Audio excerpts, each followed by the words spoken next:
সম্মানিত ভিউয়ার্স, আরও একটি নতুন ভিডিওতে আপনাকে স্বাগত। আজকের ভিডিওর মাধ্যমে দেখাবো হচ্ছে যে কোনো ইমেজ থেকে কিভাবে আমরা শুধু হেয়ার কালারটা অর্থাৎ চুলের কালারটা পরিবর্তন করে দিতে পারি। তো কথা না বাড়িয়ে চলেন মূল ভিডিওতে চলে যাচ্ছি।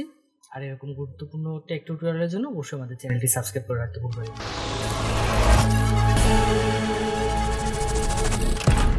আমরা প্রথমে যে কাজটি করব, ফটোশপে যে কোনো একটি ইমেজ ইনসার্ট করে নেব।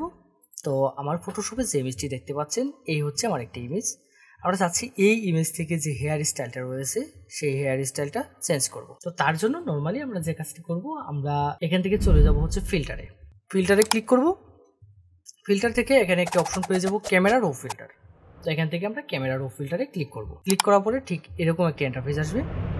এখান থেকে ডান দিকে আমরা আরো কিছু অপশন পেয়ে যাব। এখানে 4 নম্বরে পেয়ে যাব হচ্ছে মাস্কিং। এই মাস্কিং ক্লিক করলে মাস্কিং এর আন্ডারে এখানে পিপল নামে একটি ইন্টারফেস রয়েছে, সেটা একটু ফাইন্ড হবে, অর্থাৎ আমার যে ছবিটা রয়েছে সেই ছবিটা একটু ফাইন্ড করবে। ফাইন্ড করার পরে এখানে এই ইমেজের যে আইকনটা পেয়ে যাব, সেই আইকনের উপর ক্লিক করব।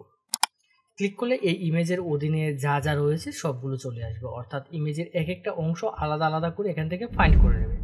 যেমন hair style, lip, eye, body skin, eyebrow, lips এবং ক্লোথস অর্থাৎ পোশাক। তো এখান থেকে আমি যেহেতু হেয়ার স্টাইলটা নিয়ে আজকে টিউটোরিয়ালটা শুরু করতে যাচ্ছি, তার জন্য এখান থেকে আমি হেয়ার স্টাইলটা সিলেক্ট করে দেবো। এখানে একটি অপশন পেয়ে যাবো হেয়ারে ক্লিক করব।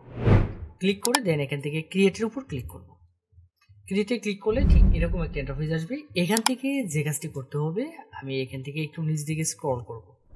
স্ক্রল করে এখান থেকে চাইলে আমি যে কোনো একটি কালার চুজ করে দিতে পারি। তো এখান থেকে আমি ডানে অথবা বামে মুভ করলে এখান থেকে আমার চুজফুল কালারটা আমি সিলেক্ট করে নিতে পারবো, অর্থাৎ আমি যে কালারটা চুজ করতে চাচ্ছি বা যে কালারে আমি হেয়ার স্টাইলটা করতে চাচ্ছি সেই কালারটা এখান থেকে চুজ করে দেবো। দেন চুজ করার পরে আমি নিচ দিকে স্ক্রল করব।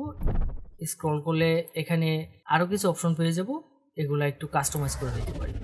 এবং উপরে আরও কিছু অপশন পেয়ে যাব, উপর থেকে এক্সপোজারটা বা কন্ট্রাস্ট, ব্রাইটনেস, হাইলাইট, শ্যাডো এগুলো একটু কাস্টমাইজ করে নেব আমি যেরকম রাখতে যাচ্ছি। দেন হিট ওকে।